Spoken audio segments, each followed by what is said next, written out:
Well, Happy New Year, everyone. Happy New Year. Even though it is actually A week later for us, yeah. Yeah, so if you heard our epic year in review, you will know from that we were sat the other way round, but the Christmas tree is still set up. We've just flipped back to our normal recording. So the Christmas tree is still there. It's behind the camera, and we're recording this in December, ready for you guys to hear, as you are now, in a brand new year. Yeah, we're hiding the fact that it's still Christmas, but we only recorded one last week, and most of you guys probably know that we record a couple at a time, but it's just been a bit hectic at the moment, so we're recording separate ones. And obviously we've had our long break by this point, and it's like a 3-week break, so this is our first one back. yeah. Hopefully you've missed the dulcet tones of me and Chris coming through the airwaves, and you're sat at your desk in a whole new year, ready to be big and excited. Come back and listen to old episodes. Like when they're coming back. But no, I mean, like, look, people tell us that they listen to our episodes on the way to weddings and while they're editing and things like that. And hopefully, with the Christmas period, not a lot of people are doing a lot of that. So we just thought we'd take a break as well. So yeah, that's it. Like, we're far from Chris Rea, are we? If you're driving home for Christmas, you want to be listening to not us. To be honest. But then, again, maybe if you're having a long drive home from family after a New Year celebration or something, and the kids are asleep in the back, maybe you do want to put me and Chris on and listen to this episode. But equally, that does mean in a couple of weeks' time, you'll probably listen to me and Tom catching up about our Christmas. Yes. And it'll be mid-January by the time that comes out. Yes. But yeah, it's obviously a new year. There's exciting times ahead for us. We do have a lot planned. Yes. In terms of we want to get more guests on this year. I feel like there's some stuff in the talks, but we don't want to talk about it too much because these things are a bit wibbly wobbly, aren't they? But I never want to be that person to kind of tease something. People get excited, then that idea change or not quite come to fruition. But yeah, there are sort of plans afoot, and hopefully, if you've listened to our year in review, that you will have heard from the tones of our voices and things that we said that we finished last year feeling a lot kind of more positive and generally just more excited for kind of that corner that we both seem to have turned and what this year might bring.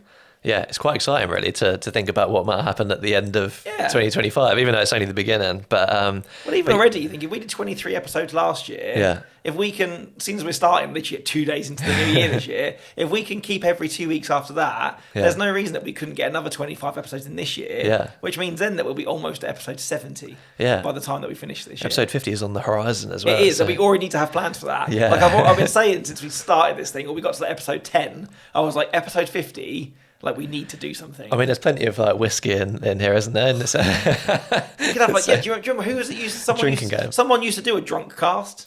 Oh, really? Yeah. Who was it? Oh, do you know the spoken word guy, Scroobius Pip? I'm sure it's Scroobius Pip. So I'm sure that he used to have an episode where he'd get people on, and then they would have a drunk cast, and they would like a 3-hour podcast, and they would drink throughout the entire thing. So it started really, really coherent, and ended up as an absolute shambles. But so also hoping that some of you guys maybe have found us through that wedding videography podcast, because recently I did a recording with those guys, little crossover recording. So yeah, I appeared on their podcast and had a chat with them, and it was super fun, really enjoyable, and we obviously mentioned them on the last episode of ours about the summit that they've got coming up. It's really nice to chat to them about that, chat to them about what I do in terms of videography, and then obviously the podcast as well. So maybe some of you have found us through there, so if you have, then welcome. Cheers for welcome and welcome to the journey. Yeah, I think hopefully if you found us through them, I would say now, sorry, before we start, their podcast is much more professional and polished than this one. But, for all the things said, I'm sure there's a lot of people that do follow our podcast because of its conversational nature. So if you want kind of, like polish and hard education, then you keep going and listen to those guys. And if you want to say something just to kind of a little bit more lighthearted, then you'll find yourself at home here. Yeah, I was telling them how the episodes, like, they get longer and longer, and then we have to be like, right, let's keep this one to 45 minutes. Then we'll do a couple at 45, and then they just start creeping up again. But we don't really cut much, so we just like talk and hope that something comes out of it that people like, really, isn't it? Like, there's always information. The conversations that we've had, people do tend to kind of value that honesty or that kind of informal nature, or kind of the things that happen just kind of along the journey of us having this chat in my dining room, not in a studio or anything like that. Yeah, exactly. So with that, it's the beginning of a new year, and we wanted to revisit our first ever episode, which was about what you can do to plan for the new wedding season, basically, didn't we? Yeah, and it's mad. So I listened to that episode episode number 1, where we were sat next to each other and we're using different mics, different setup. That's our very first episode, which was in March 2023. Were we sat next to each other then? Yes, we were. Yeah, so we had 2 or 3 episodes, didn't we, where we were sat side by side. It's kind of weird. And we felt like we were going to read the news rather than actually have a conversation. So, yeah, I listened to that. And again, some of the information may be the same, but I think the fact that you listen to this one now, don't go back and listen to it. We can definitely see growth in. It's annoyingly our most popular episode because everyone goes and listens to the first one, but you really shouldn't. And I think like it would be nice to be able to delete it, but then it'd be a shame to not have that continuity. Yeah, there are people that do want to go back and listen to the entire. And also for us, for me to be able to listen to that nearly 2 years. Since we made it. Yeah. And the same with, I guess, the work that you make as a creative. If you look back at probably the work that you made 2 years now, I'm sure a lot of it, you're like, I don't want people to see this. Yeah. I've changed so much. But to recognize, to use that as a tool to go, I have grown. Yeah. Or we have learned something, or I have changed in that time. I think that is quite healthy for you. Yeah, definitely. To see the progress that we've made, just like on the podcast about like how we speak to each other, like the development in our friendship as well. Like you can really see that we have so much more of a chemistry now than in perhaps like hopefully we know a lot more. Yeah. Like our businesses and kind of where we're at in that have grown, I think, quite, not say significantly, but they've definitely come away from where we were at the beginning of 2023 when you had this idea to start this podcast. Yeah, 100%. So yeah, we thought we'd revisit that and go into give you some ideas, hopefully, on how you can use the sort of quieter period of January to March-ish to sort of prepare for the season, make sure you're not stressed during the season trying to do any of these things, and generally just make yourself ready so that when it starts, you're feeling sort of fresh and ready to go, isn't it? Yeah, because I think it's really easy, isn't it, to kind of, like you've spoke before about kind of starting an edit and just opening a new project and staring at an empty timeline. And you know that you've got all this stuff and you're like, I don't even know where to begin. And I imagine that I've done it before. I've come back to my desk after a period of kind of festivity and Christmas, full of like, new year, new me. I've got all these ideas, got all these plans. You sit down, you turn your laptop on and you just stare at the desktop. Yeah, because your brain's whirring so much. Where do I even start? Where do I even start? And so I think maybe it begins before that. And I think the first thing that I've written in my notes is that I think that if you work a regular job, 9 to 5, where you're employed basically, is that once a year, and it doesn't always come in January, that you have an end of year appraisal.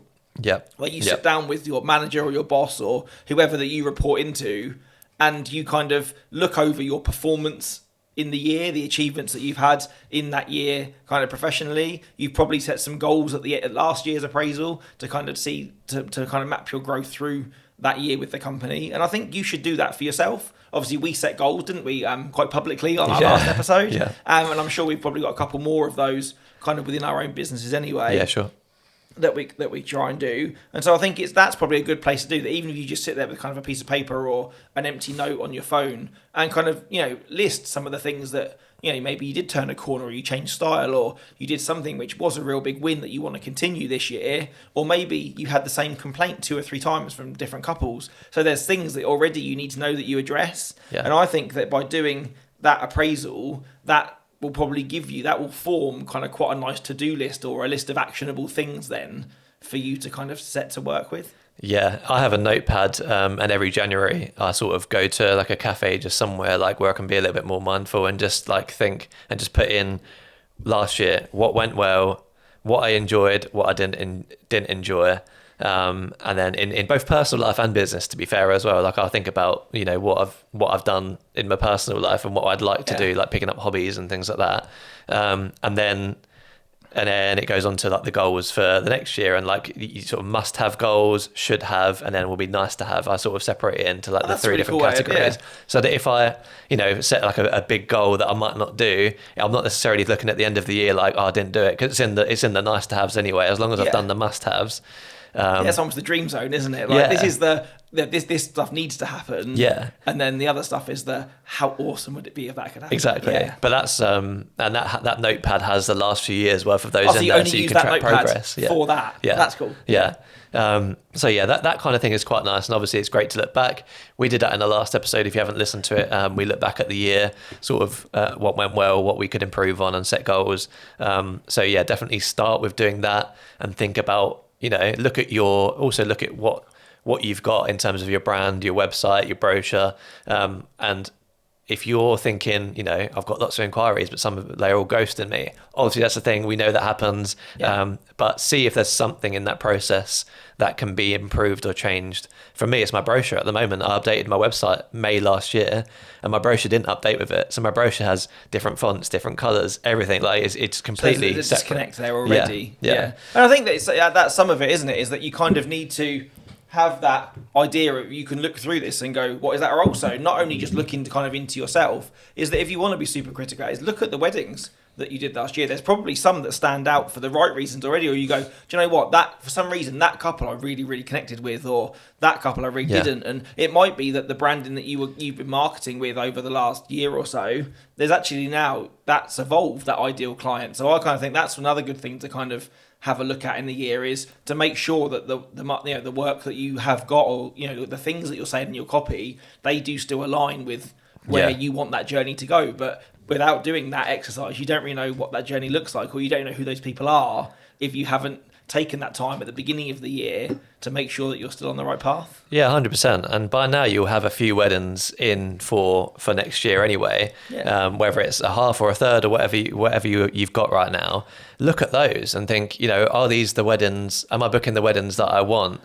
Because it's really hard to do that until you've got a little bit of time and headspace to be like, oh, okay, maybe I've booked a few too many weddings that has this, or maybe, I don't want to edge towards, I want to get out of like London or into London or something like that. And look at what you've got booked in, and that's obviously where your brand is taking you. So it's a good time to then pivot if you wanted to change. I think that's definitely one of the reasons, and I know we've spoke about this in previous episodes, is that's why I don't want to go into a year fully booked. Yeah. Because I know that any changes that I make now are going to make no difference to how this year plays out. I've already got those couples, for better or worse, they're already booked in, which for finances and kind of peace of mind and security is great. Yeah. But if I know I'll go into a year with only, say, half or 2/3 of my bookings, I've only kind of got my foot in one camp. Yeah. You know what I mean? Where if I do want to start to move in a different direction or try something new, I've hopefully got enough money in those weddings to survive, and they'll still be good enough because they're on a path that I've been treading so far. Yeah. But if you do want to kind of start to attract something new, hopefully by the time I get to the end of the year, I've already shot a few, I've attracted and been through the journey with a few of those maybe couples that are in that new direction. Yeah. It's really hard to focus on that during the summer because you're literally just posting what you've got from those weddings. Or also when you're busy as well and inquiries come in, if you haven't updated, you haven't stopped to think about, well, am I actually enjoying these, and stuff comes in and you go, yeah, that sounds great, that venue's fine. You book it and you probably do love the people. Yeah. But it's not until you actually sit there and go, oh wow, I've got 9 weddings at this venue next year. Yeah. And it might be somewhere that you love, but after 9 weddings in 6 months there, you might not love it anymore. But at the time you keep taking them because it's working out, and then it's almost having... when you're busy, it's easier to kind of just keep ploughing on, isn't it? Where this is a time of rest or a time to overview your business from above and work out, do I want to be in one place that many times, or do I want to be doing that many barn weddings, or however? Exactly, So looking at that as well. And on that note of sort of looking back at your previous weddings, like you said, is if you're a videographer, look at the weddings. I guess this works with photography as well, Definitely. But look at the weddings that you've done last year. Look at and take screenshots from ones that you enjoyed. Once you can identify what you want from a wedding, you can go into sort of a project and pick out bits from that wedding, whether it's screenshots or clips. I go through sort of in January, February, I go through every wedding that I did the year before.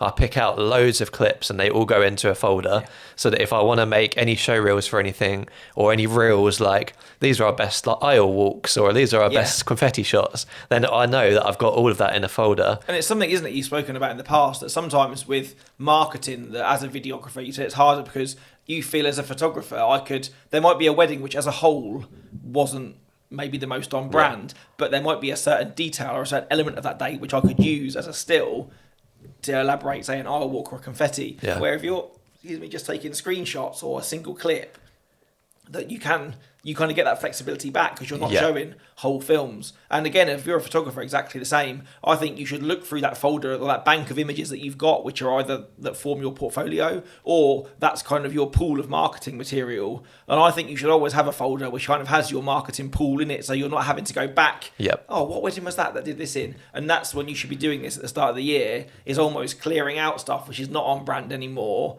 and having or collating a folder full of images which are on brand brand for you that you can then use to market with, so you know that you've done that exercise and they all do kind of harmonise in a message. Or also, if you need to remind yourself kind of, where am I going? If you can pull that up and you can press the button so it appears in like a tiled view as like a kind of one screen, you can begin to see then, okay, this is what I'm about, and really reaffirm that this is kind of the direction that I'm going in, when you've got what arguably is your best almost on-brand images from, say, the past 20 weddings. Yeah, sometimes you don't even know because you're just filming and you're just, you're enjoying certain bits, but it's hard to really extract bits out and be like, this is the bit that I quite enjoy. And from our branding workshop, one of the things that we say is to go back and pick those couples that you really enjoyed filming, pick those shots you really enjoyed, and then it kind of gives you an idea of what your brand should lean into, because it's what you love, right? Because you'll probably even start to see some patterns forming as well. Yeah. There might be a certain way that you shoot something, or a certain kind of angle that you have, and people talk about building a signature style, and a lot of that's probably not done super intentionally. As a creative, you probably will find your ways into things, or your ways of doing things, and then over a period of weddings, I'm not saying you're making the same shot, but it's the same kind of style or same kind of aesthetic, which makes, and other people might see it because they're only looking at your work as it pops up, where when you're in the thick of it, it's hard to see. But when you have them all laid out in front of each other, you go, oh, actually, I do end up kind of doing that, that kind of portrait with kind of profile heads or whatever it is, or that look at that couple walking away looking. That's something I do quite a lot, and you don't necessarily realise that because it's just in your repertoire. But until you can put 4 shots which are quite similar of that together, then you realise, you start seeing, that maybe is something which people look for in my work now. No, 100%. And perhaps also look back and figure out what you, like we did last year, and figure out what you enjoyed personally as well. Did you work too hard? Did you feel like you could have done more of something? Can you improve in certain elements of either your work or just like your work-life balance, that kind of thing? Yeah, or I know something which, again, I've put it in the notes. I'm almost sure that this is something which I have heard from Rebecca Carpenter, that she does at the start of every year, is that she makes a vision board. If you imagine that you were like a teenager and you were cutting out like things out of magazines because you really want this pair of trousers, or you really want to go and see that band, or you really want to travel to this place. Effectively, that she makes a digital version of this at the start of the year. It's a vision board. It's like, what do I want my life to look like? And it might have a quote on it. It might have like a picture of Hawaii, if that's where you want to go, or something like that. And she collates it all into this kind of, online or in Photoshop, whatever, into this kind of visually looking board. Obviously with like cool kind of a colour theme to where she kind of, and then she sets it as a desktop background on the laptop. So every time she opens a computer, these are my goals, these are my dreams are there. So maybe when you are slaving away late night and you're like, why am I doing this? You can go, I'm working towards this. Or if you kind of, in those moments where it falter, and if it's in a notebook which is tucked away, you don't look at it. But to kind of have this, again, like you said, that's probably maybe some of the nice haves, or this is what I'm working towards. That's kind of, again, hopefully we're all visual people. It's a big splash image of Lake Como. Which is what, again, that was a destination wedding was definitely a big goal for you last year, wasn't it? Yeah. So it might not necessarily been Villa Cipressi, but if you'd had a picture of, blue sea and Italian countryside on your vision board, that once that inquiry rolled in, you knew, like, yes. And almost you feel that sense of reward, that's something which was in your kind of vision for where your future was. It's something I've struggled with as well. I've had that in my goals list for a couple of years, and I've really, really struggled to get destination weddings for whatever reason. So that's when I've finally been able to tick off, and hopefully now I can really push that. Next year it will be to have something you've worked towards for that long, and go, yes, I've got it, or yes, I've achieved that. I think is more that probably the right word to use. So I think, again, if you're a visual person, that's how you like to see it, rather than just being kind of a list of 6 bullet points in the back of a notice board. That's the way that Rebecca does it, and that's something which I think is quite. I think that's a really good idea. It's quite a cool thing to do. Having that manifestation of when you're like a kid and you have like a poster on your wall of like a car or something. I never had but it's that kind of like cliche of like you manifest it because it's always there in front of you. Like you're going to have this, or and I think that's it. If you can then look back at that vision board at the end of the year and go, like this, and I think and also that having it as that constant reminder if you're always seeing it. So I think in terms of like manifestation, it is almost kind of you're keeping it subconsciously on your brain all the time. I think that makes it it makes it not to a point that you obsess about it, but it always keeps it in the presence of your thoughts. Goal. Yeah. That was the Tesla for me. I didn't have a poster of it or anything, but that was the thing that I was like, that'd be quite a nice little business goal to have. Yeah. But I think again, and also probably a personal goal, like to go, like you said, although it can be seen as a symbol of that you've reached a level of success that you can afford one. Yeah. But also again, from knowing that your love of kind of gadgets and tech and stuff like that. And again, I think although it's a very functional purchase, you could have bought a much smaller, cheaper, noisier car just to run around. And it's that, isn't it? And I think it's not feeling guilty about these things or whatever. It's almost like, yes, I've achieved something in the fact that I've got to this point. It's a feeling that I can have that. I had it with me when I bought the Leica. Yeah. And I bought an 8-year-old Leica and then whatever. But as someone that started out in photography, you see people walk around with these little red button cameras. And I never thought I'd get to a point where I'd own one. Yeah. And I really felt like, and again, it's the camera, it takes the same pictures, very similar to my Sonys and the rest of it, but it's that experience thing. It's a feeling. And that feeling that I got every time I pick it up now, it still makes me immensely happy. Yeah. Picking it up and just holding it and using it, and it brings me joy. And that's it. And it's those things, isn't it? So maybe that probably would have been on my vision board, or maybe the back of my head. And maybe if I'd had it on a postcard on my wall, it might have happened sooner. Yeah.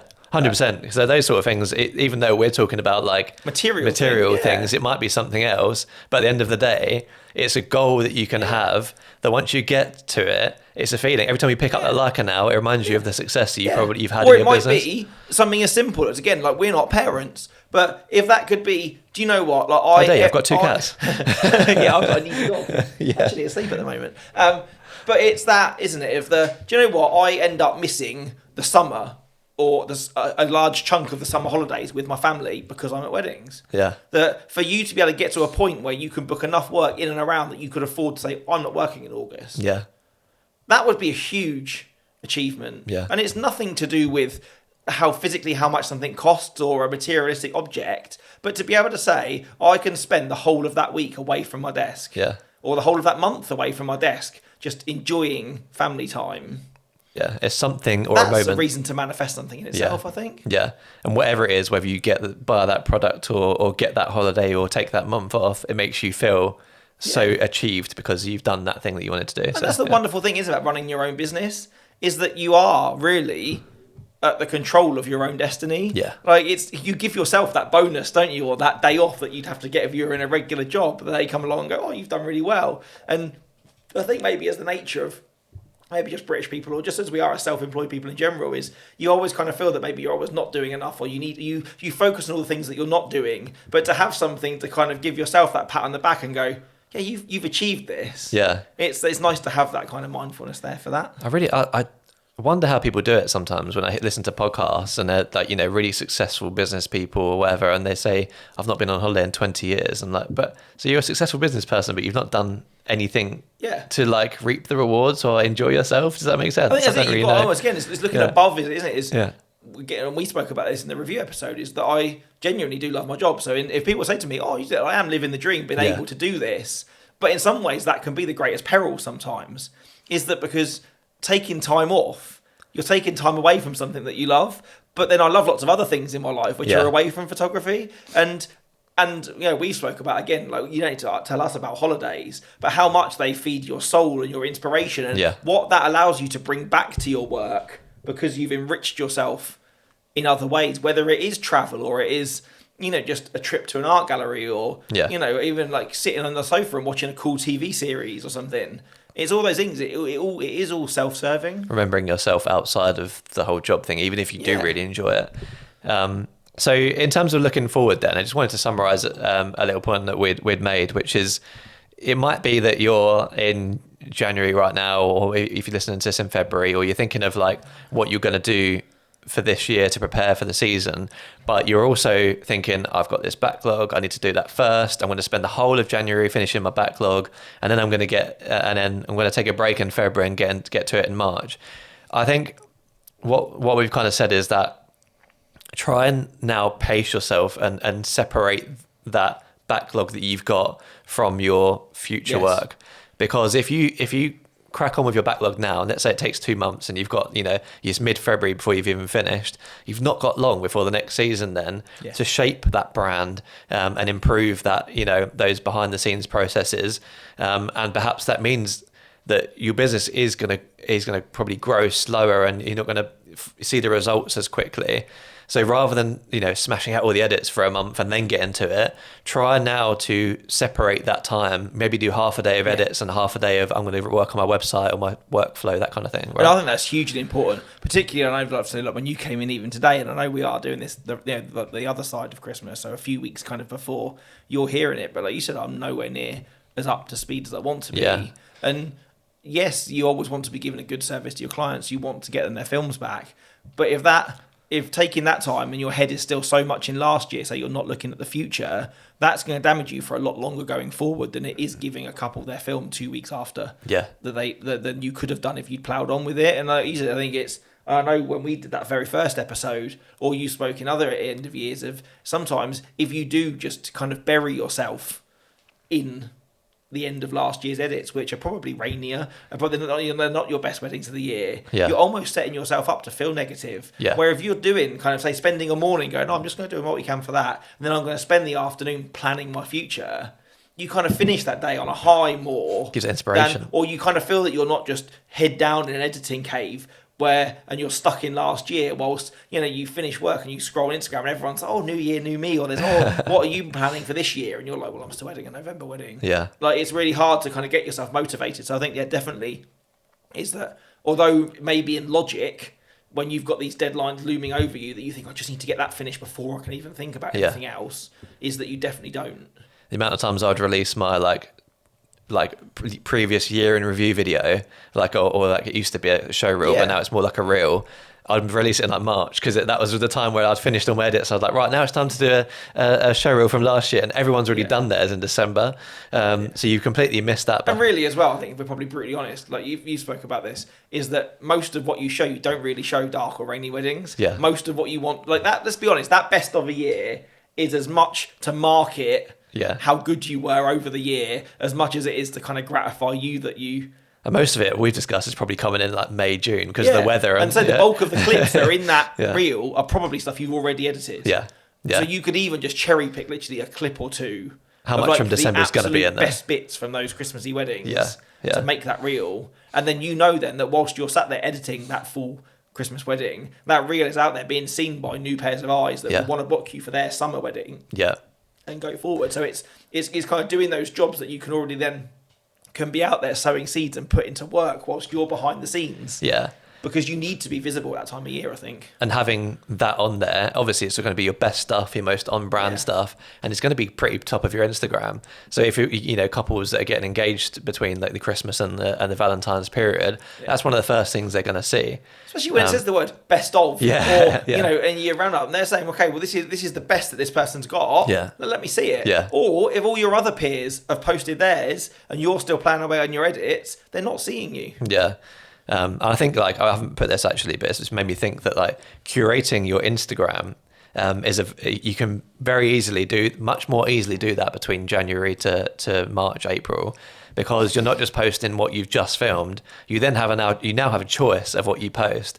So go back, make reels from the weddings that you enjoyed from the year before, or even just repost because it might be different eyes that see it. And so hopefully when it comes to March or April, whenever your first wedding is or your season starts, you have your top 9 is like your best of your best, and not just, here's a couple of recent November, December weddings that I did because I haven't posted. Don't you think there's a trend change across social media though? Is that pre-Christmas, everybody wants to see, if you post a really sunny, Italian destination wedding in December, everyone's head is in snow and robins and Christmas, isn't it? Yeah. So it stands out like a sore thumb, but maybe not always for the right reason. Everyone's like, I'll get rid of it. I don't want to see that. It's cold here. Yeah. But as soon as you flip over into the new year, where January's probably even colder, all of a sudden everyone's looking towards the year ahead. Yeah. At the moment, everyone's in nostalgia vibes of kind of getting cozy and wrapping up last year. Lorries. Where if you put out maybe some throwbacks from those really big summer weddings in December, I don't think it hits the same. Yeah. But as soon as you post that in January, everyone's like, that's a bit of me. We could do that this summer. And almost the mood changes, doesn't it? Not just across weddings, but across the whole of kind of socials. And so I think it's much more acceptable to be posting that stuff then than maybe it is now anyway. True. I did feel very strange posting that Como reel yesterday. It just felt so weird in the middle of December just to post this really sunny, but even I looked reel. at it, I remember that popping up and being like, oh, it's cool, but it just feels a world away already. From what like we the are summer now, feels like forever ago. Yeah. And I'm almost in winter and ready for it. But maybe if I'd have seen that in February, it'd be like, maybe I need to book a Como holiday this summer. And that would have kind of hit a different note, maybe. No, agreed, yeah. But yeah, so obviously some of the things you can check out, right? Some of the things that you can do now, like actionable things, to help you prepare for the season. Website and branding is the first thing that I've put. Look at your website. Is it still representing the kind of work you like to do? Is the copy outdated? We've spoken already about collating your images and videos from last year. Are they still on brand? Are there some things that are better that you could replace with? You don't need to replace every single image on there because some of them will still be on brand.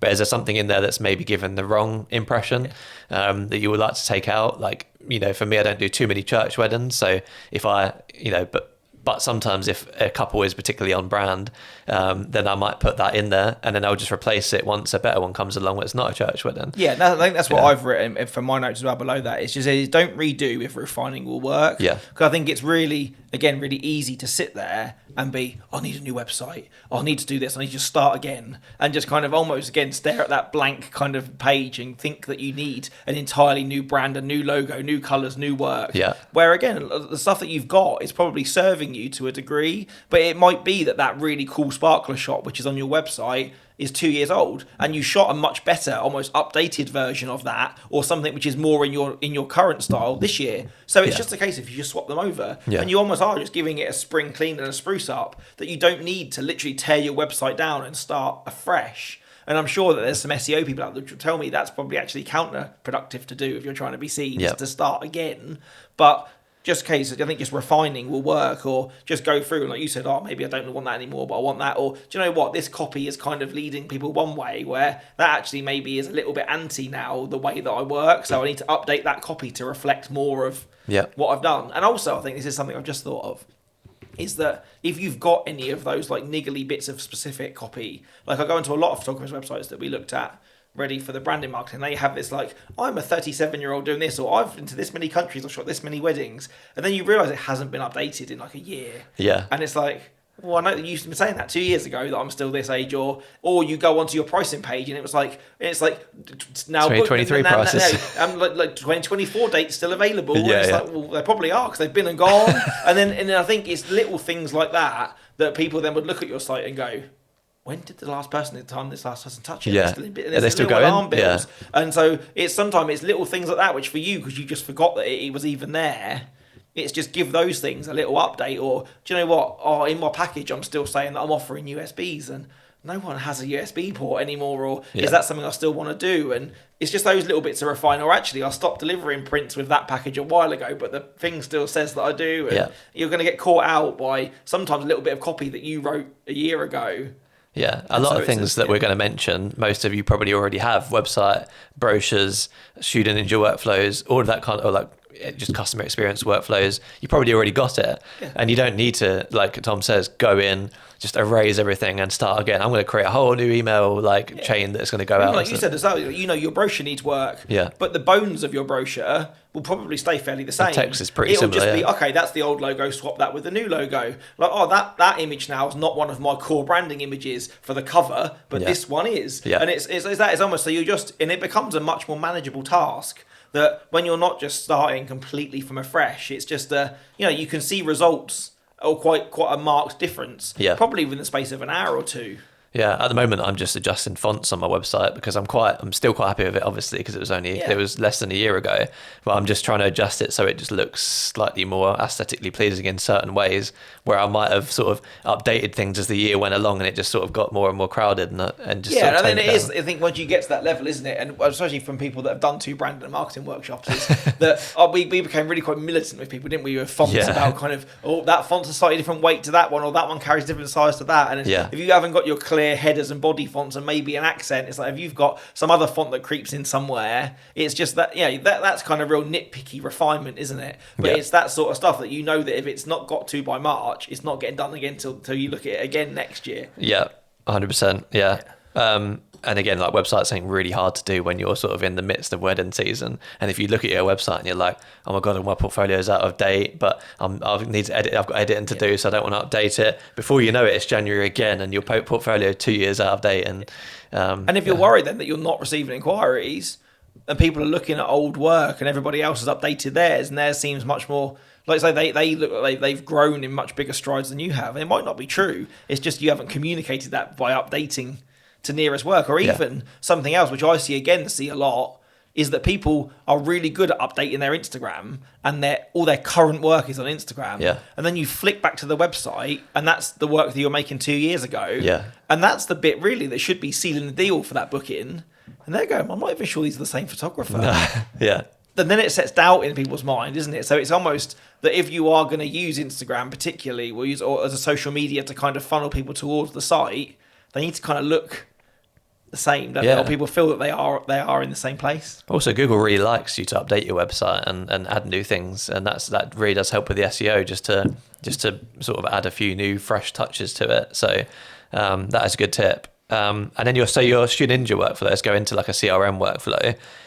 You want to kind of curate your client journey, and we've spoken about how you want to sort of increase your sort of passive income through the weddings and extras. Yeah, that was one of the big goals that I set, wasn't it? Or I said in our end of year review episode, is that I really wanted to push on kind of selling prints and albums and stuff. Like particularly, I think with that storytelling style that I've moved to, and I preach a lot about kind of legacy and having print and stuff and how important it is.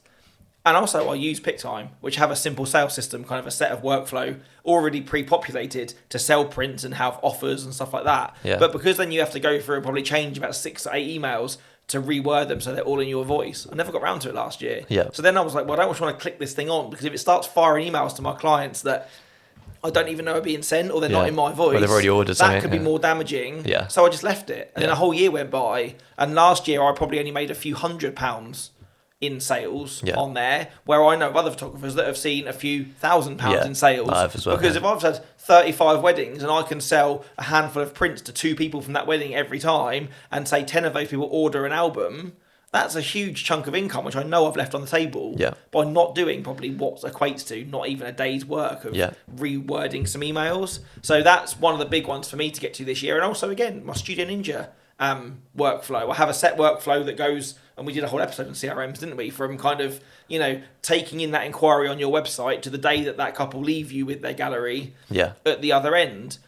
But there's already a few touch points in there. I've had people come back to me. I've almost been too keen this year and go, oh, do you need any more information from us? And that's gone. That email's come in at say like 7 weeks, where mine doesn't only go out at 6. So maybe I do need another touch point in there a little bit before that, giving them a heads up, like, you've probably had your final meeting with your venue, but don't worry, I'll be in contact on this date, or I don't need anything from you until 6 weeks before the wedding, it'll be this. Or there might be that if I want to impart some knowledge, like maybe I had a few more weddings last year that had petal confetti where I'm more with paper. So maybe I could put like an education piece in there where I go, oh, actually, let's talk confetti. Maybe you're buying yours now. This is this. And it's an easy way to stay in touch with people. I write the email once. It goes out to every couple then that books me.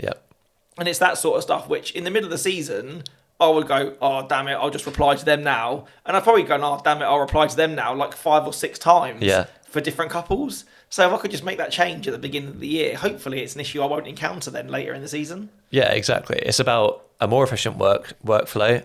It's about identifying certain gaps in your communication. Yeah. Like if a couple was coming, a few couples are coming to you and asking the same question, maybe you need to add it to your FAQs, or it needs to be in your like questionnaire. Because on Student Ninja, you can kind of add little context bits to your questionnaire, can't you? And I've added, stuff about like, I want to be at the ceremony area 30 minutes before and things like that, because that's something that would come up in the pre-wedding call, and by the time the pre-wedding call, I want the couple to know everything I'm about to tell them. It's more just a confirmation, really. So, a lot of those things that are like, I'm trying to sell this couple a keepsake edit, but I keep having to write out the email. Oh, if you want a keepsake edit, or explain to them what a keepsake edit is. Where if you could have, say, a more marketing-y style email that comes in 3 months after they book, going, I know your wedding's away yet, but let me explain what this and this is, because it might be something you could. You've already planted that seed, haven't you? So that when you just drop that, oh, do you need a keepsake edit? You haven't got to do that educational piece. Yeah, it's all done for you. What it is. Yeah. And essentially, yeah, whether it's an upsell because you can make money in the background, or whether it's just a case of, okay, couples are clearly like not understanding this or not too keen on this. For me, like I've added, I know this sounds very obvious, but I now try to message the couple on other forms of communication when I deliver the film, because I find email is just like so corporate for a lot of people. We're so used to emails, but I feel like some couples in their personal life just aren't. And so, you know, for example, like the 2 films I sent recently, haven't had a response from. I know they've watched it loads, downloaded it, whatever. So I sent another one and then sent a WhatsApp with it, and I was just doing a little bit of a test, and she came back immediately, or that night, like, we've watched the film, love it. Just because it's our work life, it's their personal life. Yeah. So because if they spend the whole day in front of a laptop bashing out emails at work, they don't want to do the same when they get home. Yeah. But for you just to drop a text or a WhatsApp to go, oh, hey, film's dropped, it almost feels like you're that friend then, aren't you? Just dropping that. And I found it, which I started to do earlier last year and worked to great success for me, is that I do, every time I deliver a gallery now, I put a story up with a couple shot normally from the day, their names, tag them in it on Instagram, and then do the, oh, you've got mail. Yeah. So, and most times, I sometimes don't even get I might get an email much later once the gallery's dropped, but I get that acknowledgement. Even if they just like the story, I'll go, I'm still at my desk. Can't wait to get home to see it. Yeah. At least I know then that they've got that gallery, or they've acknowledged that it's coming. Because I think that's one of my biggest panics, which I had for a long time, was like,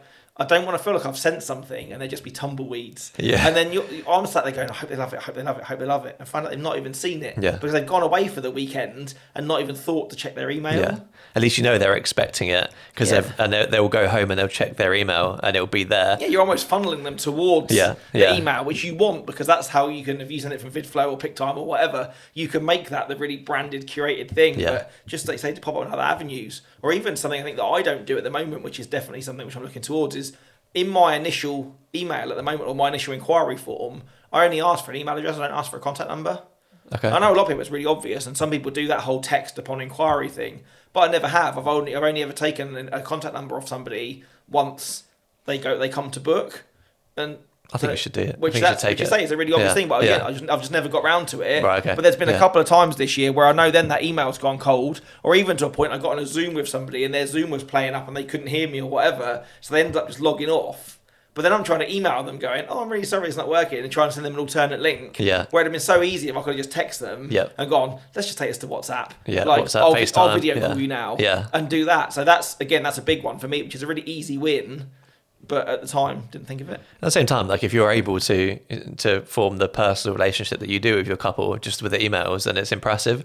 I found WhatsApp just breaks that barrier between business and person, and just makes you feel like more of a person. It's keeping up the times as well, isn't it? Yeah, it is, yeah. Like 5 years ago, dropping someone a DM on Instagram to go, oh, hey, your film's here. You wouldn't even thought of that would be a thing. Yeah. But I know now that probably gives me, maybe because I'm not using WhatsApp for my couple so much, that's given me one of the biggest success rates, or so much that I've even got a couple of my brides, they share reels that they've seen or whatever and go, oh, this is amazing, look at this, or even sometimes funny industry ones. That I had a couple once that, like, it was 2 or 3 years ago now, that she always was like, where my photos will be coming soon, and then she saw a funny reel about like photographers in summer trying like drowning in edits, and she was like, oh my god, is this you? and it's almost like but she probably wouldn't have attached that to an email and sent it, because it wouldn't have happened. It opens up the conversation, but it makes it more informal, doesn't it? And again, it's just like keeping up with, or that's maybe one of the things to look at, is look how you communicate with the services that you use in your life, or how other people use those services. And if you know for yourself that you're much easier to send someone a WhatsApp back than you are an email, and that's maybe where you need to go. I was trying to buy a paddle racket off of this website, and like their way of communication is you have to you sort of put in your details on WhatsApp, and then it comes through as a WhatsApp message, and it's just like, hi mate, I think we'll get these back in stock on this day. Yeah. And it's like, that's so much nicer than like an AI bot telling you. Yeah. But imagine that again, we're not probably within our lifetimes, that I even remember a time where I used to know of people that used to mail their contract to their couple in the post and make them sign it in person, and then have to get a stamp. I did that for the first few. And take it back to the post box and do that. And now you think of that, and if you did that to somebody, it wouldn't come back. Straight in the recycling bin, or they take a picture of it on their phone and just text it to you. Yeah. And so it's like, again, it's like keeping up with the time, isn't it? There's a reason that mail order catalogs barely exist anymore. I'm sure I met a photographer recently who makes people come into the studio to like, if they want their photos, they've got to come into the studio to get them. Like, they don't get delivered, and basically. And then we look at that going, that's so old fashioned. So I guess some of it's that, isn't it? It's not only about refreshing in branding. Some of it is just modernising yourself. Yeah. Because technology can move. Yeah, 100%. Marketing. Let's move on to marketing. I feel like in the summer, your business kind of markets itself, and obviously you've got to do, to an extent, you've got to do some work, but you're already creating the teasers, you're already editing the photos and culling like your best images, and so all you've got to do is put them on Instagram. You can story when you're at weddings. Between January, March, April, whatever, it's a lot harder no one wants to see 5 stories a day of you sat at your desk like, updating your website. I find that so much. Where if I have days where I have 2 or 3 office days together, I go, I want to be on stories all the time. Yeah. But if I post another picture of my screen and my office wall with someone then trying to play Where's Wally, is that me on my screen, on Tom's screen? Yeah. It's hard, isn't it? But like you say, and that is sometimes it's passive marketing throughout the summer. Because all you're doing is posting the work that you're making. Yeah, or posting where you're at or what venue you're at. But people see it and it's still marketing. Every story is marketing. And it's a lot harder to do stuff like that in the winter. So I think with marketing, you've got to make a bit more of an effort in the winter. So whether that's, are you going to put, for me, I put Google ads up pretty much exclusively in January. I can never tell whether they do any good, to be fair. I don't have the knowledge to track all of that stuff. But I try and advertise in January. I never pay for advertising except then, just because I think that's when people are most likely to be, whether they're booking people or not now, I think they're most likely to be searching people in January. Yes, your presence needs to be there. And we spoke about this in kind of marketing workshops. There are also some episodes on marketing where you need to be, in order to build trust with a client, you need to be seen in I think it's 7 different places. Yeah. So if you're that guy, you've popped up there, and then someone else recommends you, and then you post something else that's on a different platform later on, you're starting to, again, you'll get yourself into people's minds. And I know I've got a couple of bits planned for over the next few weeks already. Like, I'm doing a styled shoot with a hairstylist, which is not something normally I'd have time to do or would particularly be me, but I know that I can make some nice images for her that she'll share. It gives me some behind the scenes to post on the days to show that I'm still working and shooting. I've already got, again, a shoot lined up, so I need new branding headshots and stuff like that. So to have of that stuff done, it's a good way of putting yourself in front of camera, but it still shows you in kind of a photo-y kind of environment. So it's all stuff that you're building content in what is pretty much a dreary and quieter time of year. It still shows that you are working hard behind your business, even if you're not out there photographing or filming weddings. Yeah, like you say, just storing things that aren't weddings and maybe just other bits of work. And you should have time to do that stuff. Find some of your photographer and video mates, get 4 of you and split the cost of a studio, or take each other's photos. You'll go into the year with new branding shots to put on the website. You'll get a fun day at a studio, and then you've hopefully all got a chance then to kind of make content from that, or a story from that you somewhere which looks super professional and super cool.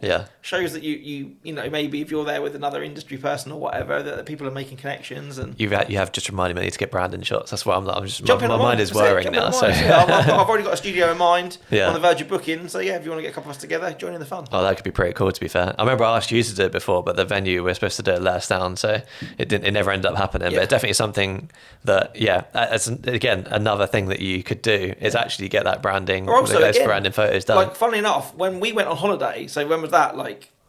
October, November last year, when I went through passport control, the initial camera on the thing didn't recognise me. So again, that's 10 years ago. I had much more hair then, didn't have a moustache. So the guy, the border control guy, was like, "Oh," he's like, "I don't think this is working." And I was like, "Well, why?" And he was like, "Have you seen this picture?" And it's, again, if you're branding stuff the same, if you're on there and you've got super long hair, and then you change, if you're a female, you change your hair colour, or you're completely bald, or you've grown a massive beard that hides most of your face, and you're this kind of clean shaven kind of smiley being on your website, is people, again, we've said, and it's no secret that people buy from people. So you need to have up, not only your work needs to be updated, but the way that you look and the way that you present yourself socially on your website needs to be updated, doesn't it? I've definitely seen that on photographers' websites, because obviously, I ask who the photographer is on the pre-wedding sort of questionnaire, and then I'll look them up on their website, and then they'll turn up on the day, and I'm like, oh, yeah, you're the same person. That clearly wasn't updated in a while then. Yeah, and that's it. And then everyone changes, everyone gets older, or everyone evolves their fashion sense, or gets a new haircut, or whatever. And so I think it is important for that. And I know that I've had people come up to me at weddings that go, oh, I've seen you on Instagram. And it's like, yes, because this is my face, I can't change it. But that's the thing they've seen on stories. And then if they see you on stories chatting away, looking a certain way, then go to your website, and that photo clearly shows you a lot younger. Yeah. It looks different, doesn't it? I've seen you on a Pringles tube somewhere, I'm sure. Maybe that's what I need. We were talking about branding and like marketing and give away gifts. Yeah. Maybe I need to get some stackable crisps and have for when they look at their gallery. How good would that be? That'd be sick, to be fair. I'd buy it. So look at where your inquiries are coming from. Obviously, that's going to sort of give you an idea of where to put your marketing. If you're not getting any inquiries from TikTok, maybe you don't want to put the time and effort into it. But equally, if it's something that you want to do, so for example, me, I don't get a lot of inquiries through Google, and I think that's where the kind of Google Ads thing comes from now. Is I don't want to put all my eggs in one basket. I'm not getting many inquiries through Google. So that's why in January I'll put Google Ads on. Because if people are searching wedding videographer, hopefully I'll be there and I'm getting found through Google. Whether they're booking me straight away, at least they know I'm there. And also SEO is known as a longer game. Yeah. That even if you did some work now, the chances of that having an immediate effect for people that are looking for wedding videographers at the weekend. Yeah.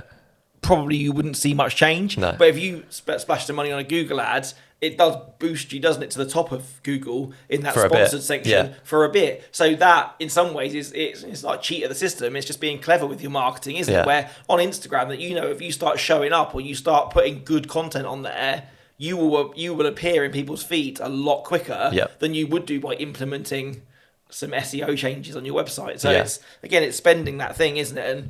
And I've also written in my notes here with marketing as well, is that that people sometimes, like, you should have a degree of marketing already underway to capture those Christmas engagements, because some people will be looking like straight away. There was that one person that kind of have almost wanted to get married for ages, or as soon as that engagement happens, like in between Christmas and New Year, they're already Googling venues, they're already looking at this. We did it, and that excitement wave is there, and arguably some people have got 3 or 4 days at home where they're sat on a sofa, so that some of that marketing should already be going.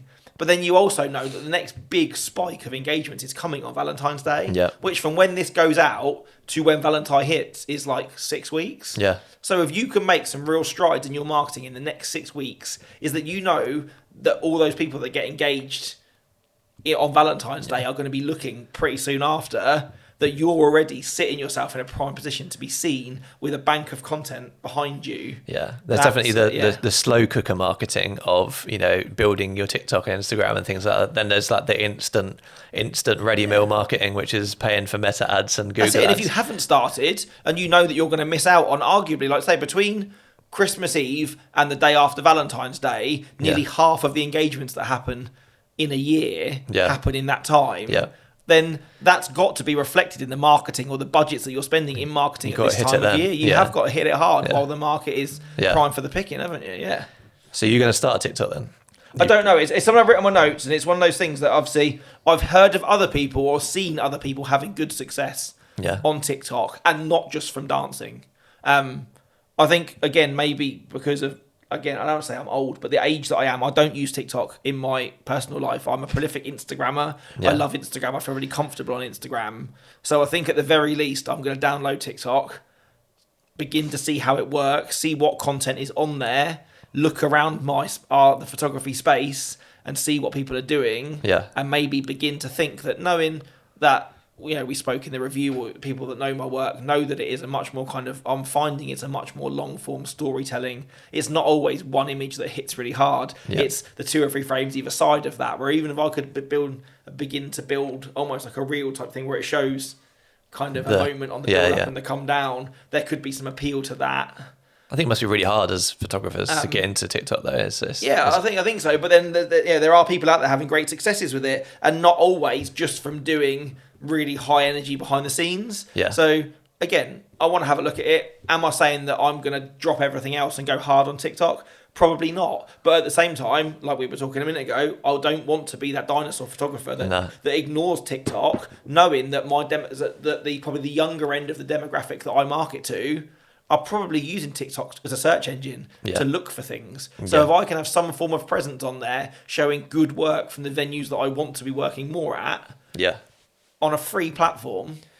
Yeah, that's the thing. I think we should get someone on who knows their stuff about it, because I think we need it really educating on that kind of thing. And it's easy to be like, oh no, my couples ain't on there, but they're gonna be. And especially if you're gonna be doing this in the next 10 years, you're probably gonna want to be looking at that. And again, I want to be getting to that game and building it now, so that when it's really needed, I'm not 2 posts in. I'm my personal opinion on it is that you're gonna you need to put more effort into it than, like, the people that I know are successful, or I've seen them successful on TikTok, have put more effort into TikTok than I even put into Instagram. Does that make sense? And so it seems like you have to put in more to get the same amount back. Yeah, because TikTok's more of a, you post one thing and it's gone after a week. But I guess the more that you look at, or you become to, again, I've from someone that most of the way that I consume TikTok is reshared on Instagram. Yeah. So I think in order to just download the app, get a feel for it, and see what is going on in that space, is almost doing my own market research before I begin to market on there. But it's something up to now that I've always been, nope, don't need it, or nope, my clients aren't on there, and maybe they're not, but I need to go on there and look to see what content's out there to know that they're not there. Yeah, no, very true, very true. That's, I kind of think, that's one of the main things that I kind of say, want to make sure is that I've always ignored it, but because I haven't had time to go hard on it, and I'm not sure that I want to. And you get your booking, so you don't need to. Like, you don't necessarily need to do it, but it's future proofing yourself, isn't it? At the end of the day, so so a little bit of like maintenance and preparation you've put, and that's like obviously like for me anyway, after this year, I lost a magnet for a DJI. I lost the base plate for my gimbal. I've left a couple of lens caps down. I left the monopod at a wedding. And so by the time it came to my last wedding of the main season, which was like mid-October, after that, I sort of had to go then and sort of buy some stuff ready for my next sort of wave, which is December, but it would normally be sort of the obviously the next season next year. So look at like what you've got, whether it's in your office or your kit bag. Think about obviously like cleaning your sensors, what gear is sort of like failing and on its way out and is not going to make it through the wedding season. Or what kit did you buy and it's just sat gathering dust? Like maybe you upgraded all your cameras mid-season, and your old SLRs, because you finally went to mirrorless, or you upgraded your cameras, are just sat in the bottom of a Peli case somewhere, or they're all sat on the side ready to be sold, but you haven't done it. And like, if you're going to be skint after your tax bill paying in January, and you've got, like $3,000 worth of cameras that you could send off to MBP and get the money by the end of the week, then get that stuff done. But that's what I've said in mine kind of maintenance is at the start of a year, I tend to empty my camera bag for the first time, hoover it out. There's only bits of confetti in the bottom, crumbs from my cereal bar which has been left in there. I normally find like an order of service crumpled up, shoved in the back of the laptop bit. And again, get all my kit out and actually clean it, clean my sensors, go through my memory card holder, and all the ones in there which they're a bit scraped, or they've been in there for a few years. Maybe look at retiring them so they don't fail on me, get some new ones in, and almost all that stuff. And then I also kind of, in terms of the desk stuff, go through my actual physical desktop. Like, I like to keep a fairly tidy desktop, but I know that some people don't. Again, you've got that random video file or this little kind of thing that you dragged and dropped and saved. Just clear your desktop down again so it's clear. Get your new hard drives ready that you're going to use for your working drives for the year. Get those formatted and labelled and ready and stuff like that, so that when you come home from that first wedding, you're not having to get the hard drive out of the box and make sure that it's formatted to the right format. You can literally just dump and go, and you're doing all that stuff. Hopefully by the time you get into the season, all of your main editing SSDs are all empty. Your desktop clean. You're ready to start. That's what I do. I buy 2 new SSDs at the start of every year. I get my little label maker out. So all my ones for my 2022, 2023, 2024 weddings are all. They're all in a box in my office. And I'll get the 2 new 2025 ones. One's a working drive, one's an archive drive, and they're all labelled and they're all ready to go. And if you... I've completely lost what I was going to say. Is he gone? Oh, no. Oh, that's really annoying. You know when you got something to the biggest takeaway in the episode. That's it. That was going to be a hot tip as well. Well, you had some issues, didn't you, with hard drives throughout last year?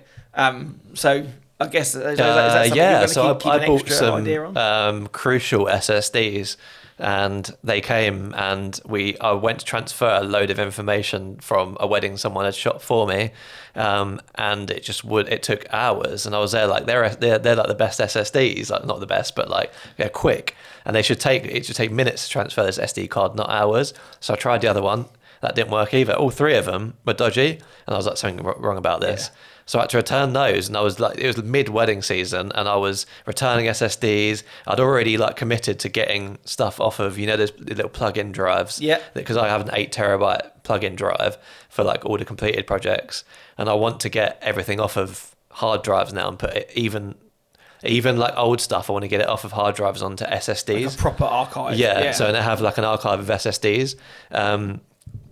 So mid-season I was doing all of that with my SSDs. Which you don't want to be doing like now when you have time, because I know that I've got a Duo drive sat on my desk, which has got 2 8 terabyte things in it, and most of that is pretty much full now. Yeah. So that's one of the jobs. I've bought a new one, which is like a 28 terabyte stack. Yeah.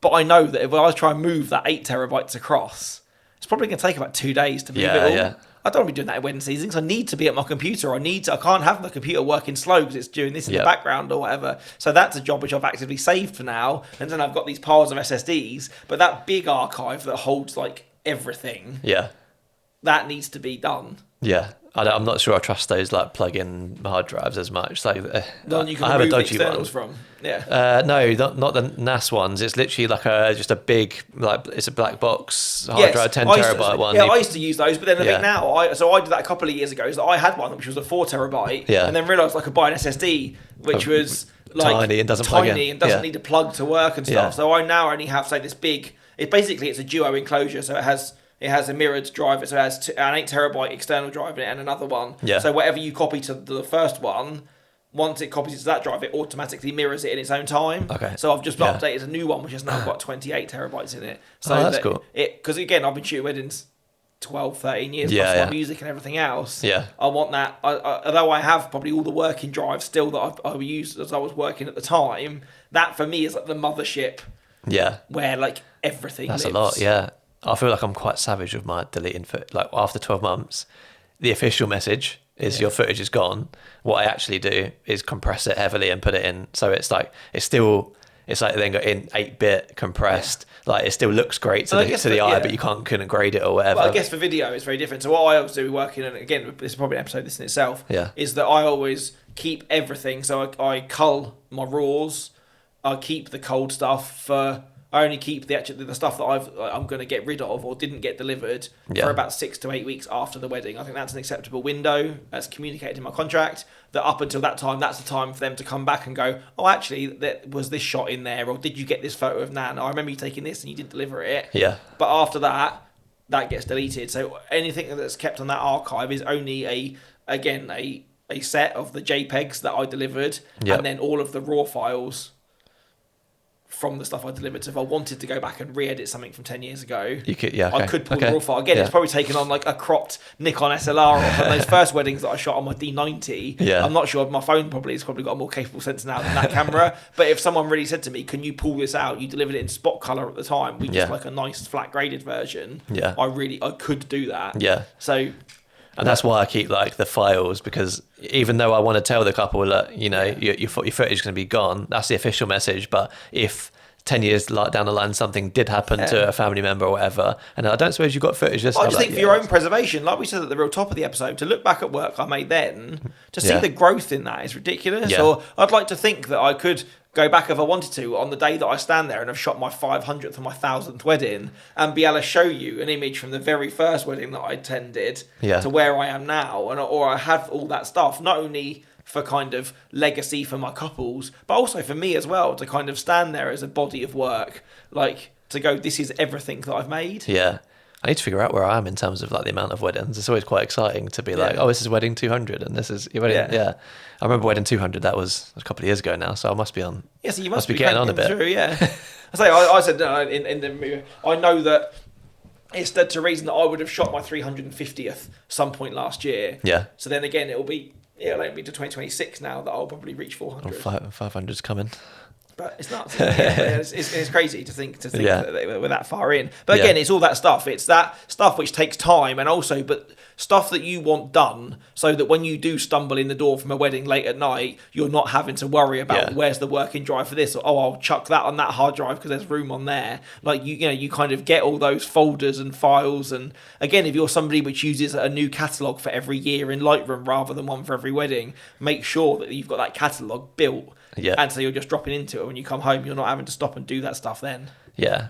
January to February, March, and that is definitely my organising time. Last year I got the office repainted and built out some new furniture for it and completely sort of redone it. I think that's a really good thing to make it a bit more of a zen place to work. Just give your office a spring clean. I know there's some serious dust behind my screen. My screen's all right because that gets wiped down, but behind it, I need to take everything out my office and literally just clear everything down. But probably get a new mat. Yeah. And it's that sort of stuff, isn't it? That it's my mat is getting on a bit. That just kind of you just need to kind of sort out. And I think even especially at this time of the year, it would feel really nice to walk into an office and really feel that you are starting the year anew. Even personally, I at that time of year, I always get the photos off of my phone and onto Dropbox where all of my photos are kept. And because I'm really stubborn and I'm still refusing to use Apple Photos Cloud. I don't use iCloud for them because if one day I switch off of iCloud, Apple, then you're just you're stuck. That you've got to get everything off iCloud and put it somewhere else. So I try and put it on a platform that works on every device, like Dropbox or OneDrive. But I try and get to the point where all my photos are in, because I'm obsessively organised with things like that, are in folders of year and what date they were and things like that. Yeah. And then once it gets to the end, my iPhone Photos app should be completely empty, and I'd have to go on to. So you start against, you almost empty it every year. Yeah, pretty much. Yeah. That's just again my excessive organising. But I do that with whatever works for anybody, isn't it? But the last thing that you'd want, in the same way that you don't want any clients to be missing their folder, you don't want to go, oh, we were on this holiday, and you want to know where those photos from that event are, don't you? Yeah. Well, Dropbox and most of them now create a little sort of. They have a Photos app built in within it anyway. Yeah. You open the Dropbox app, you can click Photos, and you can just scroll through and find the date that you want. So. So all the little things like that help with you just being more mindful. I do the same with my kit as well. I'll go through, like you say, find bits that are in drawers that I haven't used for a while, get rid. Because and I imagine with you it's even worse. You upgraded some mics, but you kept the other ones just in case for a little while. So many old mics, and then you can get them sold because there'll be another videographer out there which is looking to upgrade theirs but can't afford the brand new ones because they're only starting out or whatever. And it all kind of goes around like the circle of life, doesn't it? But we spoke about in the last episode that now that this Sony have dropped their 28-70, there's probably going to be a bunch of people that are selling off primes and stuff like that, and it just kind of keeps that world moving. But I think as well, most of us probably work from home. I spend probably more hours in my office than most of in a day than I do in most other places in my house. Despite the fact we get this job because we don't want to sit in an office somewhere. Yeah. But so why not make it the most comfortable and most relaxing and coolest place to spend your time? Yeah. I think that's a really good way of thinking about it, isn't it? And I think then the last thing, because I realised that maybe this has gone a little bit longer than maybe we want it to be as well, is the biggest one for me is rest. Yes. Over this, it's a quiet time of the year. It gets darker earlier. Clay Max has been pretty good now, but he definitely misses being taken up the park. But on a normal day, the time I finish, it's dark. Yeah. So I always try throughout those quieter months to maybe get to my desk early, work a longer morning, and then try not to go back in the afternoon or have active days where I go, do you know what? I don't need to be at my desk this day, and enjoy kind of that feeling of being almost on top of everything. Yeah. Because you know that once season hits, that won't happen. Yeah. So just enjoy that kind of time of I've got time to just you take a longer lunch or go and meet my friend for coffee, or you can have 2 games of paddle rather than one because you're not rushing back to get to an edit. And it's really kind of, although obviously last year I shot weddings in every month of the year, this year I'm happy that that's not the case, is enjoying that almost seasonal. If you prorated our hours, we probably do a year's worth of hours in the 4 months of the high summer. Yeah. So enjoy this time of the quiet time of the year now, where you don't have to be working so much. Definitely, we all have that in the summer where you're like, oh, I'm so stressed, got so much to do, and then whoever's close to you, whether it's your partner or whatever, just take a day off then, and you're like. but I can't because I have so much to do. And yes, you can because you're self-employed, but because you're passionate and want to get this done, you don't. So your time to do that is, and sort of like take that sort of step back, breathe, relish being self-employed and having time freedom and being time rich. That is the time to do that is winter and the beginning of the year. I know someone, a wedding supplier, that goes away every January for a whole month. That's incredible. But again, we both holidayed, didn't we, in January last year? And when we came back, and I'm sure you could find the episode where we came back, and we both said, like, I holidayed last January with you, and then the time that I've done it before that was January 2020. Yeah. And I'm so glad that I did now because of what happened. I would have never got away otherwise. And we both agreed that was a really, really good time to take a break. So I'm actually going away in a couple of weeks' time. I've just managed to book a cheeky week back in Florida again. And I'm going with my brother-in-law. My wife couldn't get the time off work. He could. And so we are literally just going to go on like a boys' trip for a week. Yeah. But just to go away kind of towards the end of January, just for 7 days. And the fact you can do that in January and just click your fingers and be away, rather than like, I want to book a holiday in the summer, and then you're like, which dates am I free and what am I doing here? And I knew that I was free. Whilst we were over there, it's his birthday. So normally, we don't get to see each other because it's a midweek or it's work or whatever. Yeah. But just to say, I have to go and spend that time with someone, although he's a family member, is a good friend, and just kind of have a break. Yep. I know that I'm going to come back feeling not feeling guilty that I'm gonna go on holiday with edits outstanding or this and that, and that's a really nice place to be, and hopefully come back feeling just kind of as buzzing to get started as we did when we came back from our January holiday last year. Yeah, agreed. I think it's a really good time to take a break, even if it's not a holiday. Just remember that you're a person and don't feel afraid to do a few half days or take a day off during January. That's what it comes down to for me. I think we spend I hope not maybe last year was a bit of an anomaly because it was all freaking wet anyway. But we spend a lot of sunny days that a lot of regular jobbed people spend on the beach or in the park or whatever. And we don't get that many sunny days in England. And if we spend a chunk of them working, it's nice just to go away at this time of year and see some sun. Because during the week, if it's sunny, you're editing, and then at the weekend you're and there's no one around, like perhaps your partner's at work or whatever, and then at the weekend you're at a wedding and everyone is then back out and enjoying themselves. So you've got that time now, even though probably it's going to be the winter and that kind of thing. You've got that time to go and do things in weekdays that you perhaps couldn't do before. So. And I think not only rest. I think the very kind of last bit I've put I find it is a really good time, particularly in your personal life, to form routines. Yeah. Like again, I know that you say I've probably said New Year, New Me a few times, but there's very much of that fever around, isn't there? And I know that one of the big goals that I set last year or at the end of that episode was to kind of say prioritize health and things like that, where there's like science that states it only takes sort of 21 days to break or form a new habit. Yeah. Where if I get to a point where you run religiously on a Wednesday morning, for example, if you do that for 2 months in the quiet season, by the time that you start to get busy, then that's firmly embedded in your kind of locale of routine. That you go, oh no, I can't do that on a Wednesday because that's my run day, or that's my this day. Or like you say, I'm sure that if you meet up with certain people that they play paddle on certain days, you go, oh, I don't really want to book a job over that because that's my paddle day. But if you've set that routine, whilst you got time, you can let that become a regular all the time, that you're not having to actively choose that over work. It becomes easy to make that a non-negotiable, doesn't it? As you get busier, you build things around it rather than over the top of it. Yeah, definitely. There was a time when I used to go running basically for a few mornings a week, maybe it's 3 mornings a week or whatever, and I would do it from January to May or whatever, and then I would just sort of fizzle it out, and it became, but obviously that's not the right thing to do, but I don't think paddle was going to be like that. I'm definitely going to carry it on over the summer seasons and things like that, because it is a kind of more social sport, I guess. But forming that was really easy to form that habit, because I saw you when you sort of get to the quieter period and you're like, okay, I want to go to the gym or I want to do running or something like that. You can set those times because you've got less shoots to do, form that habit, and before you know it, will be something that you, like you say, that is in your routine, so that when your client calls or whatever and says, oh, I want this evening, you go, that's my running evening. That's, that's not happening. And you've got something. And even again, if you pop it in your diary, that's what I'll find. If I look at a day, if there's not a dot there, it's fair game. But even if that dot is go for a run or do whatever, it's booked in. And that for me is kind of that barrier that I need to go, no, that's already accounted for, that time. To do that, and it is a really healthy thing to do. And before you know it, like I say, it will become a constant in in your life rather than something which is negotiably could be moved for work. 100%. And we're all about mental health and good work-life balance on this podcast, and I feel like that's why we've sort of left it to last. Is one of the most important things is like you say, summer is intense. Things can get stressful and things can feel chaotic. This is your time to not feel chaotic for a little bit.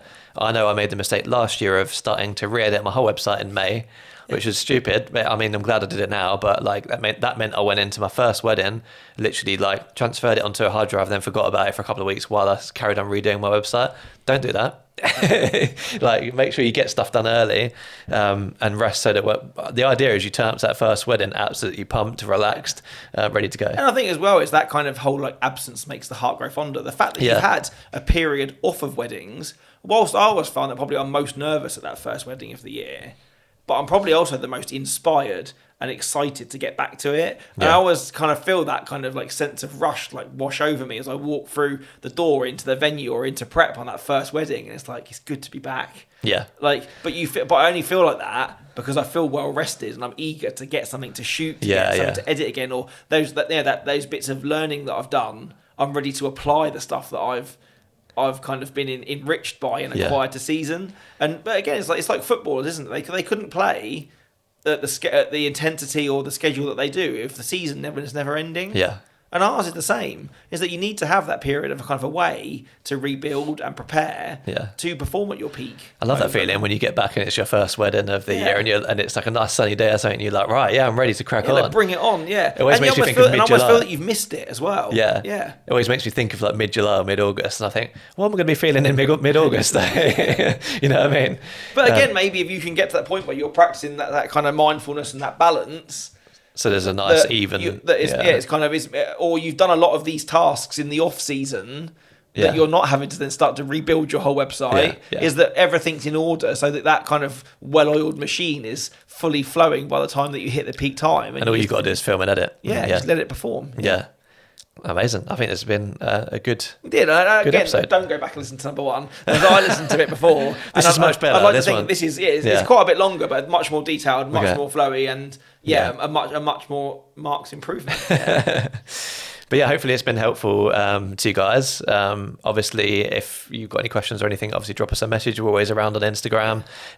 If you have enjoyed it, then on Spotify there's a little star thing at the top. Give us a 5-star rating. Always helps us and inflates our confidence. So we're all good. So we'll see you in a couple of weeks. Thanks for listening. Thanks for watching. See you in the next one.